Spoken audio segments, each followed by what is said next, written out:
about Duke? Oh, yeah, I guess No. I'll have to send it to you. It was on Facebook. I think we're live now. Good afternoon. I'm Rod Green. I'm a professor at Howard University, and I'm happy to be here with Philip Moss to discuss a little bit about the current economic crisis that we're facing in the United States and throughout the globe, and also to talk about the need to make revolutionary change in the society in order to correct the problems that we face. Phil, what's your thinking about the current situation? Well, I think so far as I scroll Twitter, I see a lot of rhetoric around a fast recovery, and I feel like a lot of the metrics that we have in the U.S. around the economic status, around unemployment, around underemployment. Some people think that we're going to recover really quickly. I, however, see that a lot of the metrics that we use don't accurately kind of measure our situation. And so I feel like the recovery is going to be a lot longer than people anticipate. Well, I think you're absolutely right. I mean, I actually think that we never really recovered from the 2008 recovery or crisis that we had. And in fact, that recovery led to a massive expansion of debt and a massive extension of the money supply that has created a lot of overhang in the economy. And now it seems like they're doing the same thing again in order to try to save businesses from going under and so on. But I think that the reality is that we're facing a long-standing crisis of debt overhang that is creating a huge problem at every level, really. It's not just the federal debt, which is already about 100% of the annual production in the United States. It's a huge level. It's almost as large as it was during World War II, and will probably exceed that ratio. But we also have enormous corporate debt, over 80% of GDP. And of course, student debt has gotten to be huge, as well as credit card debt. So the debt overhang in this economy is absolutely stupendous. And that's actually independent at some level of the COVID crisis that has made everything so much worse. I also think that we really have to zero in on the fact that the economy is fundamentally based on a racist structure in the economy, in the society and in the economy. And in fact, the need of capitalism as a system which exploits the working class throughout the United States and throughout the world, that capitalist system is based on racism to a very great extent, all the way back to the beginnings of the country with slavery and so on, and that racism is still central. In fact, I would estimate about a third of all corporate profit is equivalent to the sum of the difference between black and white wages. So you see that that's a big chunk of profit. Yeah. Could you speak more to that? And I guess when talking about racism, we can think of like a national context, but we also can think about an international context of the global South. How would that affect like the global South and talking about debt and everything? Well, actually, the global South is worse off in many ways than the U.S. Now, we get focused a little bit too much sometimes on what's going on right in our own neighborhoods, right in our own country. But the reality is that people are suffering at much greater levels, and that's really just starting because the COVID crisis really hit Europe and the U.S. First, relatively speaking, and has now spread to many countries in Africa. I was reading some material about Kenya.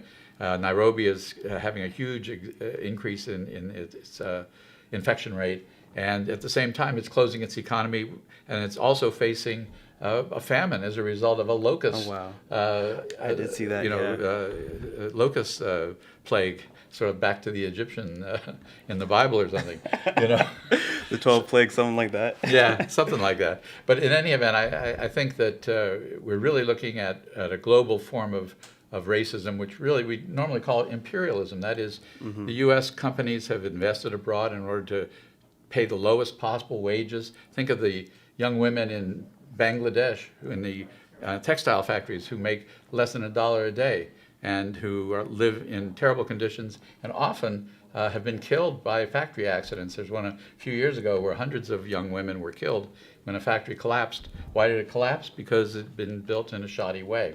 Wow. So, and that's all a result of U.S. imperialism as well as imperialism from other parts of the capitalist world. So I think we're really facing a pretty grim period in the coming period of time. In fact, at the end of this month, there's probably going to be 20 to 30 million people who are facing eviction. And that's because they were given a little reprieve for, a few months. But now that ends at the end of July.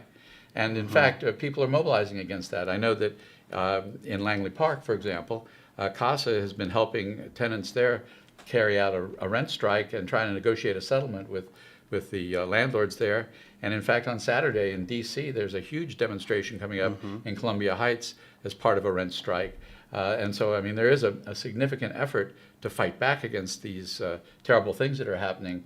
And I'm hoping that we can generate even more of that, because ultimately, as long as you have these capitalists in power, as long as you have them setting the agenda for the country, whether it's the liberals or the conservatives, it always works to the detriment of the working class. It always exacerbates racism and sexism, and it always supports U.S. imperialism all around the globe.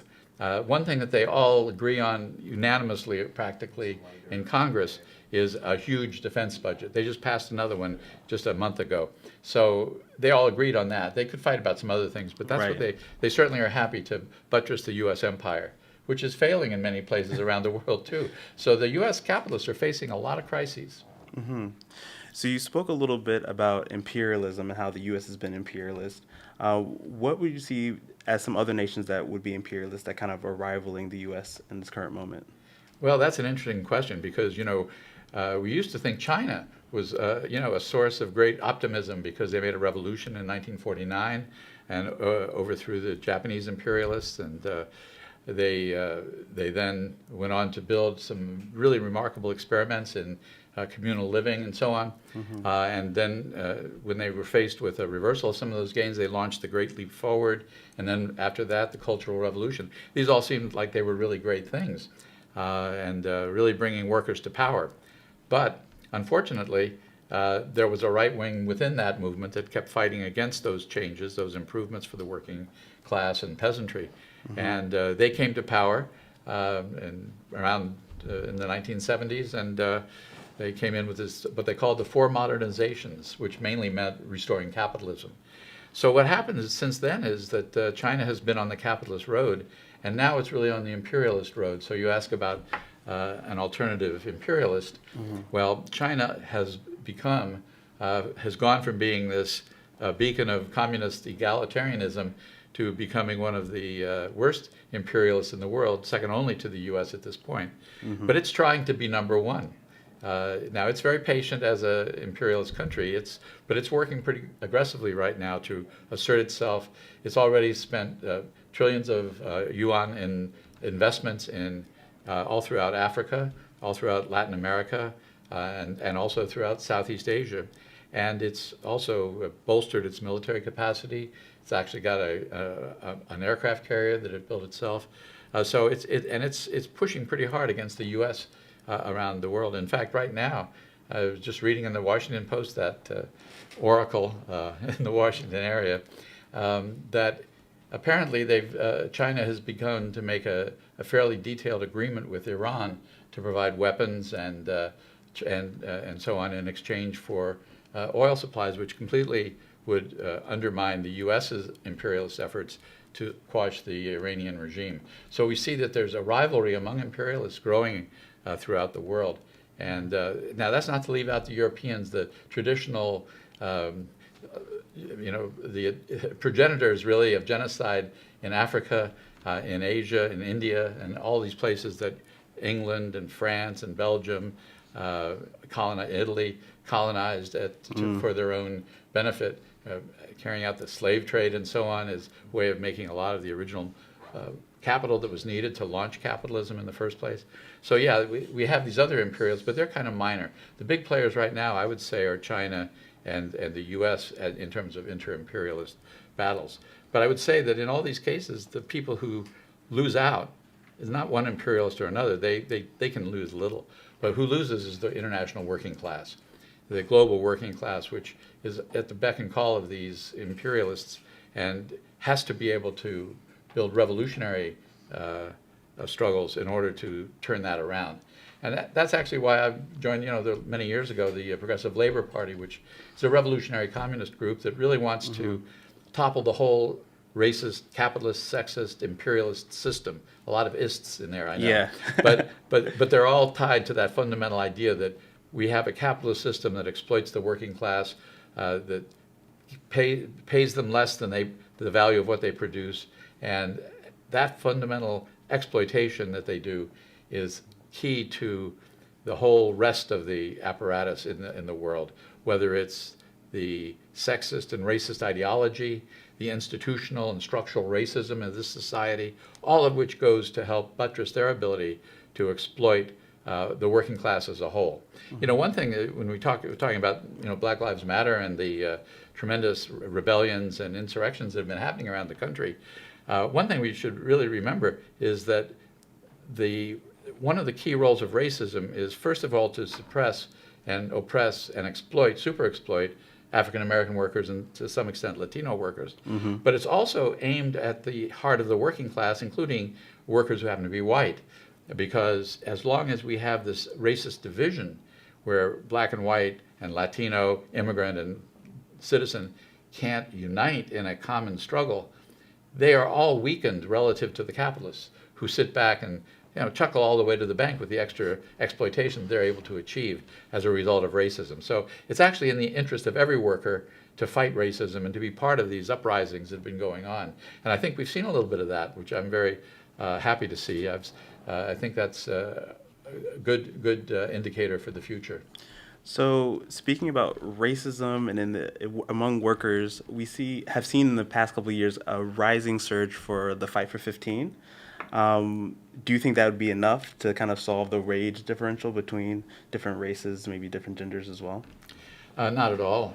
But I appreciate people who are fighting for 15 because really, to make less than 15, you're probably on food stamps and trying to find some welfare and trying to get something from your parents too, if you're in that kind of situation. So 15 is nice, but the reality is that the structural racism is such that so many people are working at a level that simply cannot sustain a decent life. And that's going to continue, whether they get 15 or not. If you think about it, you multiply 15 times 2,080, which is the number of hours in the year, right? Okay. Well, you get into the 30,000 something, right? Yeah. Now, what can you do with 35,000, 35,000? No, 15 is totally inadequate. Right. And it's going to get worse because I suspect that it won't be too long before we start seeing some inflation picking up because of all these rescue missions that the ruling class has been carrying out with a trillion here and a trillion there, handing it to the corporations, giving us a few cents, $1,200. Did you get your $1,200 check? I got a little bit less than that, but I got the check. Right. $1,200. What is that? Yeah. And they're handing lasts out for 5 billions. months or whatever. Yeah. So, in terms of seeing how we're going to resolve these problems, I think we really need to think about these struggles that we're involved in our party, Progressive Labor Party, and other organizations that are trying to fight against racism, fight against the exploitation, fight against these imperialist adventures that the ruling class is always carrying out. But we really need to have a vision of a communist society of equality, a society that ends racism and sexism, that builds itself around collective wisdom of people rather than the profit calculation of a tiny group. And to do that, it's a big job. And we need to build a revolutionary party to do that. We really can't do it just sort of individual communes or collectives here or there. I enjoyed Chaz out there on the West Coast. That was fun. But that's not sustainable, obviously. We really need a revolutionary party that can bring together all the different parts of the working class and build internationally as well at the same time and topple the capitalist system that way. And then we can build a planned economy, an economy that gets rid of a lot of the waste that is produced. You think about lawyers and bankers and all these folks, they're a complete waste of resources. They could be actually producing something useful. Right. And by doing that, maybe we would have the ability to work fewer hours, right?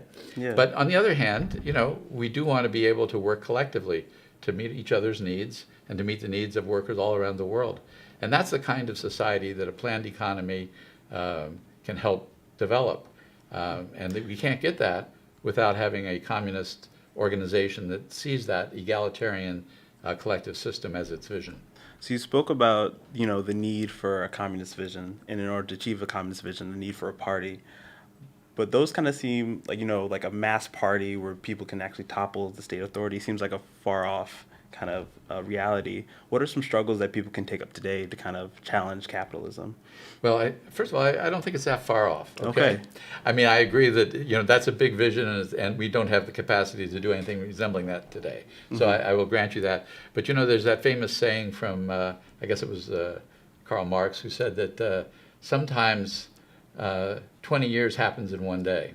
Yeah. In other words, things can happen very quickly. And I think we saw the uprisings that happened around George Floyd was an example of that in a small sense. I mean, we didn't topple capitalism, but we scared the hell out of the ruling class. And they came up with all kinds of little reforms here and there. In Prince George's County, they're trying to buy us off with this phony police reform commission and all that kind of thing. But we scared them. And frankly, our party was only a small player in that. But that was more the uprising of the masses of people in this country. Now, that has to happen, tenfold, of course, in order to make revolution and actually topple the government, create a new society. So that is a ways off, I agree. But some of the struggles, as you say, that we're doing now, like in Prince George's County, we've had 3 murders by the police in recent months. And even this Friday, we're going out collecting signatures on a petition demanding that the 10 police officers who shot and killed Leonard Shand in Prince George's County near Prince George's Plaza, that they be fired. They haven't been fired yet. In fact, they were brought back into active duty by the chief of police of Hyattsville, even though they haven't been through the process of the state's attorney's office, of the grand jury or anything. They said, oh, well, they killed that guy, but, hey, it's okay, bring him back. They're going to take him back off administrative leave because we need them to do what? To kill some more people? So we've been working on that. We've been working on other cases like that in Prince George's County. So these are immediate struggles that we can take on. And I think that one of the key things coming out of those immediate struggles, whether it's that or the tenant strike, the rent strike that we talked about earlier, is for people to begin to see that when they fight back, they can begin to win, but that they also are facing a very big enemy. And it's going to take a lot more than just this immediate struggle to create a better life for themselves and their families. And so out of those struggles, hopefully people will begin to see that we do need to have this big vision, this vision of a future that we can fight for over the next period of time and ultimately win. Because without that, all these other things will get rolled back. So we had a three-month moratorium on rent. Suppose we get another 3-month moratorium. 3 months goes by, lickety-split, I'm telling you. Especially now. And so I think that those are a couple of examples. But I also think we should be thinking about the labor movement. Right now, the leadership of the labor movement is really pretty bad. They are tied to the Democratic Party completely. Their idea of struggle is to get people to register to vote and to campaign for some of these more liberal politicians. That's a loser. That's a losing strategy. I mean, what we really need is to reinvigorate the labor movement with revolutionary communists in those various unions. And in the Washington area, I think ATU 689 is a really critical union in that regard. One of their slogans is, who moves this city? We move this city, right? And the city stops if they stop. And they've done that before. They've stopped the city. So there's a group of people who could really have a big influence. But right now, their leadership is fairly weak. They're not really fighting against the whole system. They're kind of being defensive about things. And that's the nature of most unions today. There's a few that are a little more aggressive, but none of them are really a part of a vision of a better world of communist equality. So we have to, that's a place where we really need to dig in, and hopefully people who become revolutionaries will go to work in these areas and help recreate the labor movement that once was so powerful when it was led by communists in the 1930s. The Flint sit-down strike is a classic example of communist leadership in the labor movement that actually got industrial unionism started in this country. It really wasn't FDR. It was really the Communist Party leading workers in the auto factories and fighting tooth and nail to establish their union and to fight against this whole system that was oppressing them. So those are a few things you could do. Yeah, that sounds great. Labor movement against police brutality, tenant strike. Now, speaking about the labor movement, what are some reasons why you think it's so critical to achieving a communist vision? Well, first of all, the workers are the people who need to rule. In other words, it's the working class that are the people who we think, in our party at least, are the ones who should be in a decision-making position, a collective decision-making position. And of course, that's most people actually. But the reason we think it's so important to work in some of these crucial industrial areas, or whether it's in the Washington area, we might be talking about at Pepco, for example, or the Postal Service, or any of these fairly large unions, is that they have the capacity to trigger change. When they closed down Washington, D.C. in 1978 with a wildcat strike that lasted a whole week, that shook up the city in the same way that, well, not the same way, but in a way similar to the way the George Floyd uprisings shook up the system.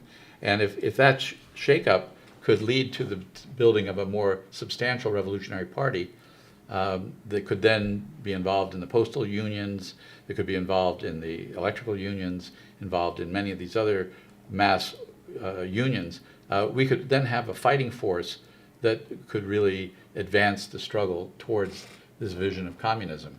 The other place we really need to organize is among rank and file soldiers and sailors, because they are the ones who currently have the guns.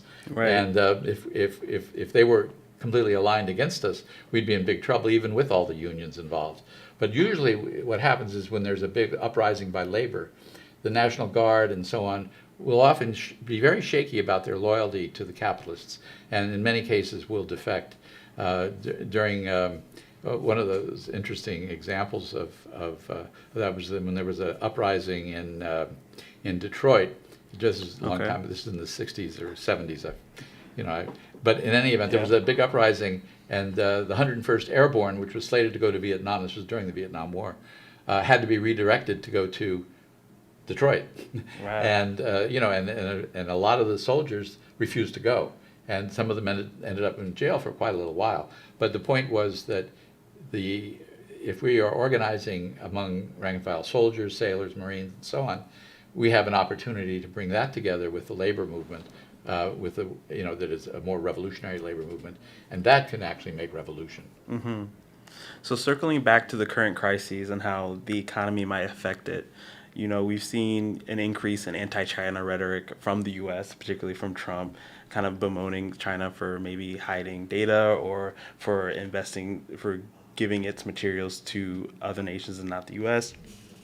But with this inter-imperialist rivalry between the China and the U.S., how might that not exist under a communist vision, and what are some things that communism would do differently?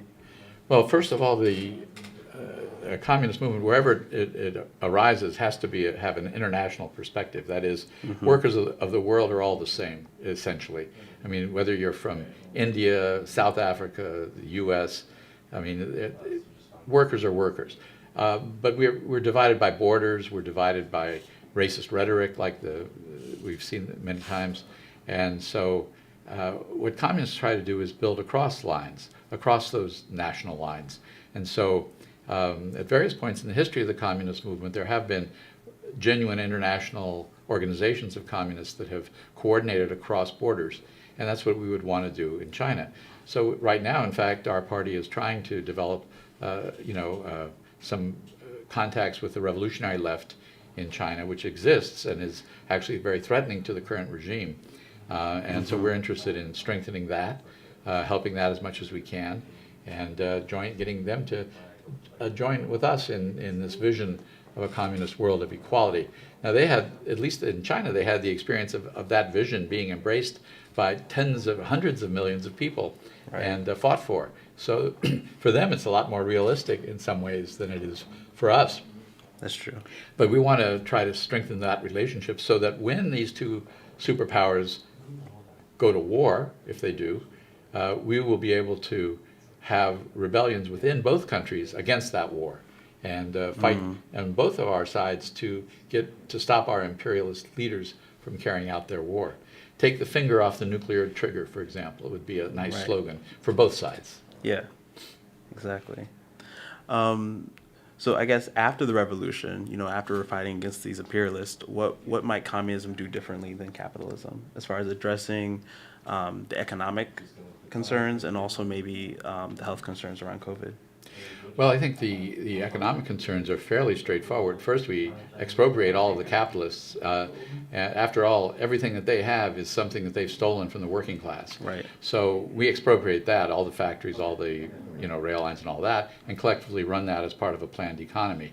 And we try to then extend our economic strength, however it might be, to workers around the world, as they're struggling against their capitalists as well. It's not simply a struggle in one country. Right. And so that would be one of the economic things. We'd also want to make sure that the central planning is not kind of a bureaucratic thing off in the corner somewhere by a few economists, like me or something, sitting around saying, well, let's do this or let's do that. This would be better. No, we want this to be part of the overall structure of society. We think society should be structured in a kind of a democratic centralist way where workers all have an input locally, regionally, nationally, internationally into the process of making major decisions, and that the central leadership then will carry that out, and then further discuss it as things go on to refine all those efforts. And so that kind of central planning I would call communist central planning, as opposed to some of the more bureaucratic central planning that has happened in the past. So that's on the economic front. And I also think we want to make sure that we deal with the actual needs that people have, that they articulate, that they're clear about. There's a lot of false needs that have been created because the capitalists have always trying to figure out a way to overcome their lack of profit or lack of sufficient profit by getting us to buy the latest toy. So I like the toys, but I mean some of them are, we don't need all that stuff, a lot of it. Right. And I think we need to keep our focus on making sure that we treat the planet properly so that we don't all die as the planet goes into overdrive in terms of heat. And we want to have a better relationship with nature, with the rest of nature, which we are, of course, part of. We want to have a better relationship with workers all over the world. And we want to make sure that we're not wasteful. There's many creative things that we can do that really are not necessarily economic per se. Various kinds of cultural activities. There's all sorts of things that people like to do, but don't get around to doing because they got to make money. So if we have a society or a global society, this is looking way ahead, that actually is trying to meet the needs of each other, then we'll be in a much better situation by cutting out a lot of the waste and unnecessary things that are going on, and then liberate the creativity of the masses. That's, in a sense, what communism can really do. Yeah. Me and my friends often muse about how much we could do if we didn't have 8-hour work days, how much, because we feel like we wouldn't want to do something for 8 hours a day if we didn't have to, 4 hours to this, 4 hours to that. We could do so many different things. One thing that struck me about capitalism and its addressment of the current crises is just that how planless it all is. It seems like we're looking for a vaccine just to make profit off of it. And it seems like we're never confronted with these problems that require, great cooperation. Let's say like a pandemic or economic crisis. Capitalism really falls flat. The capitalists are able to retract and kind of wait it out, and then the workers are really the ones that suffer. Right. But I guess, are we going to take a 2-minute break? Okay, so we'll be back in a little while. It's good having this chat with you, Philip. You as well, Rod.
It's great to be back with you again, Philip. Yeah. And yeah, I think it might be good for us to turn back away from the clouds that we were sort of in there for a while, and maybe talk a little bit about what we need to do in this current period of time that we're in now. What do you think would be the best thing for us to start doing coming out of this little show here? Well, I think that, after everything we've discussed, I think it's definitely better to be organized than unorganized. I think when we want to create change around, workers' rights, maybe create a better situation for many workers around the world, we can't do that on an individual basis. It has to be collective, and there has to be an organization to do that. Because I think that, with the severity of the crisis that we're under, of COVID, of the economic crisis, the stimulus check wasn't enough, the moratorium on rent wasn't enough. We need to demand more. And I feel like we can only do that in an organization of a party. I'd certainly agree with that, and I hope that these mass organizations that are springing up, like these tenant strike organizations, like our police brutality groups that we're both involved in here in Prince George's County, that they actually flourish and get larger and more militant and more aggressive in what they're doing. But I also think that we really need to be thinking about building a revolutionary party within the midst of that. Right. Because without that, I think these mass organizations will tend to get discouraged after a while when you beat your head against the wall only so long. And sometimes you win, and sometimes you have to keep fighting just to survive. Yeah. But it gets pretty demoralizing if you don't have a vision of something bigger and better in the coming period of time that you're building towards. Right. But I do think we have to take very seriously this current crisis. Right now, we're looking at probably over 20 million people that are in danger of being evicted, and even more that are going to lose their homes.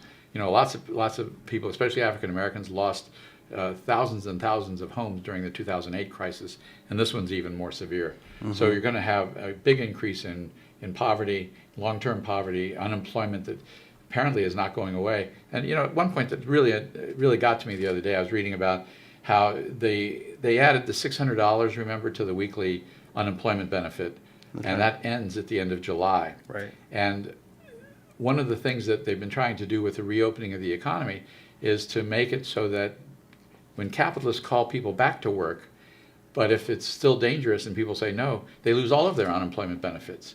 So I think Right. that we're facing deepening poverty as a result of this, and I also, within that, I also have to point out that they talk about the essential workers, but a lot of the essential workers say they feel like they're the expendable workers, and those are largely African American and Latino workers, especially undocumented immigrants who have no choice but to fight as much as they can to scramble just to get enough to live on. So I think, and there's 10 or 11 million of those in the United States. And these are all part of the working class that we have to bring together in order to make change.